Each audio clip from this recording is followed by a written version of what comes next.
પૂછો એ રીતે બરોબર. તમે ક્યાંથી આવતા હતા? સોનગઢથી આવ્યા. કદી તમને એ લોકો બાઇક વાળા શું કીધું?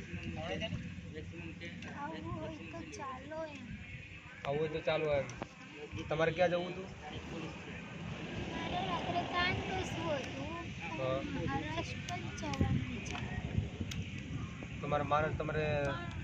તમારા ઘરમાં કોણ કોણ છે? ભાઈ ભાભી બધા છે. એટલે તમારા ભાઈ ભાભીને ખબર છે કે તમે ઘરથી આવી રીતે નીકળ્યા છો? તમને નથી ખબર?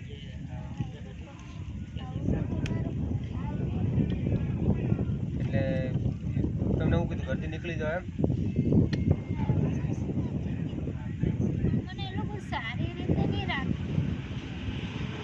ઘરમાં સારી રીતે નહીં રાખતા એમ ને?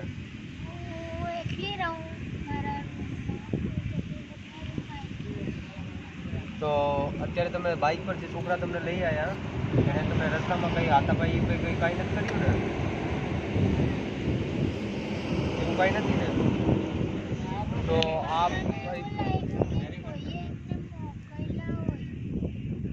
અચ્છા એવું છે, કોઈ એને એ છોકરાઓને મોકલ્યા હોય એવું લાગતું ને? હા.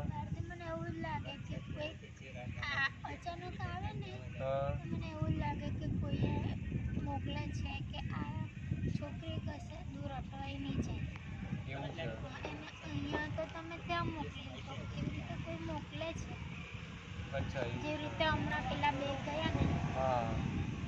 હવે આમાં એવું છે કે આ બેન સોનગઢથી નીકળી હતી. રસ્તાની અંદર બેનને થોડી મગજની પ્રોબ્લેમ છે. તો આ બેનને રસ્તામાં બે છોકરા એને બાઇક પર બેહાડીને લઈ ગયા છે અને અહીંયા બારડોલી સુરત જે હાઈવે છે કડોદરા, અહીંયા હળદરૂ પાટિયા પર એ બેનને ઉતારી દીધી છે. અને બેન લગભગ 2 કલાકથી અહીંયા ઊભી હતી અને એ બેનને થોડીક મગજની પ્રોબ્લેમ હોવાથી રસ્તામાં શું કંઈ એ લોકોએ કંઈક કર્યું છે તો છતાં એને કંઈક હવે અહીંયા બેસાડી અને એકલી મૂકીને જતા રહ્યા છે બરાબર. આ એ બધી પ્રોબ્લેમ છે તો એના માટે તો બને તો આ બેનને અમે જેટલી અમારી અફતા છે અમે કરીએ અને એ બેનને છે ને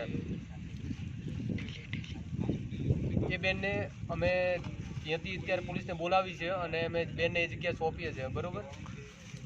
અને આ બેનના દરેક એના ઘરના બધા જ ડોક્યુમેન્ટ એની અંદર છે, ઘરની એક એક ફાઇલો. પછી એના પપ્પા એની ડેથ થઈ ગઈ છે, એને ઘણો સમય થઈ ગયો છે અને આ બધી જ ફાઇલો છે તમે જોઈ શકો છો. આ બધી જ ફાઇલો બેન એકલી રાતે આજે સમથિંગ 12-1 વાગ્યાનો સમય થઈ ગયો છે. આ ટાઈમે આ બેન નીકળી છે. હવે શું એ અત્યારે લોકો શું કરી શકે એનું કંઈ નક્કી નથી. એટલે બેન અમારા પાસે આવી છે અને અમે બેનની સાથે જે બને એટલી જલ્દીથી અમે હેલ્પ કરી અને બેનને એ જગ્યા મોકલી દઈશું. Thank you.